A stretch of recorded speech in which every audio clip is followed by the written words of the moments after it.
একটা ছেলে সন্তান না হওয়ার জন্য বিয়ের 10টা বছর পর আমার 2 মেয়েসহ আমার স্বামী আমাকে ডিভোর্স দিয়ে দিল। তার বাসা থেকে আমাকে বের করে দিল।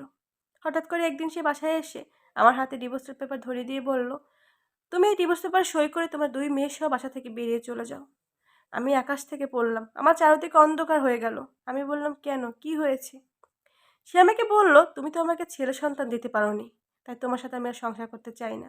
আমি আরেকটা বিয়ে করেছি। তুমি থাকা অবস্থায় আমার বউ এ বাসায় আসবে না। তোমাকে ডিভোর্স দিতে বলছে। আমার 2 মেয়েকেও তোমার সাথে পাঠিয়ে দিতে বলছে।" তখন আমি আমার স্বামীর পা ধরে বললাম, "দয়া করে আমাকে বাসা থেকে বের করে দিও না। তুমি আমাকে ডিভোর্স দাও ঠিক আছে। আমি তোমার বাসায় কাজের মানুষ হয়ে থাকবো। তোমাদের সব কাজকর্ম আমি করে দেব। তোমার নতুন বউর সব কাজ আমি করে দেব।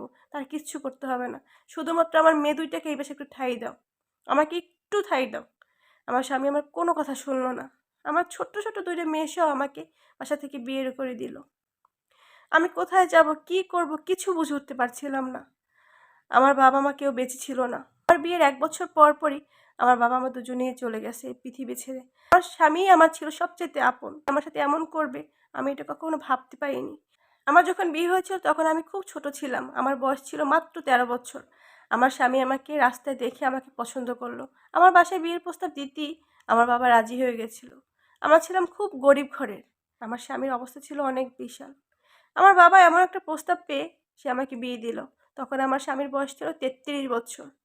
আমার চাইতে সে 20 বছরের বড়। এরপর আমি অনেক সুখী ছিলাম। আমার স্বামী আমাকে পড়াশোনাও কমপ্লিট করেছে। আমার বিয়ের বয়স যখন 6 বছর তখন আমার প্রথম বাবু হয়। আমার মেয়ে হয়। তখন আমার স্বামী বেশ খুশি ছিল।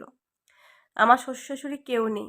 আমার স্বামী একাই আর আমার একজন ননদ আছে। তো আমার মেয়ে হওয়ার পর আমার স্বামী খুশি হলো। সে আমাকে বলেছিল এরপরও যেন আমাদের ছেলে হয়। গত বছর আমি আবার কনসেপ্ট করার পর আমার স্বামী বলল, "এবার যেন আর মেয়ে না হয়।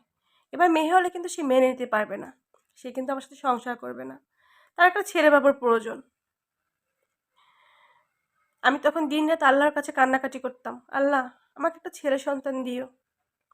কিন্তু আল্লাহ খুশি হয়ে আমাকে এবার মেয়ে সন্তান দিল।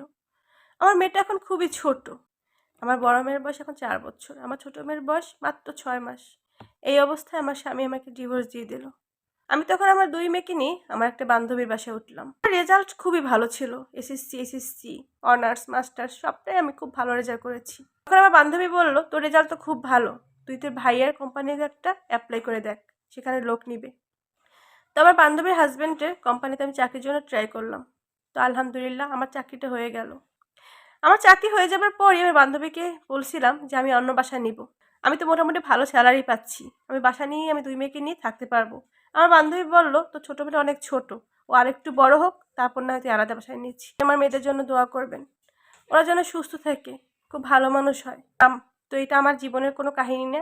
এটা আমার একটা পরিচিত আপুর কাছ থেকে নেয়া। যদি আপনাদের ভালো লাগে তাহলে অবশ্যই পাশে থাকবেন। আসসালামু আলাইকুম। আল্লাহ হাফেজ।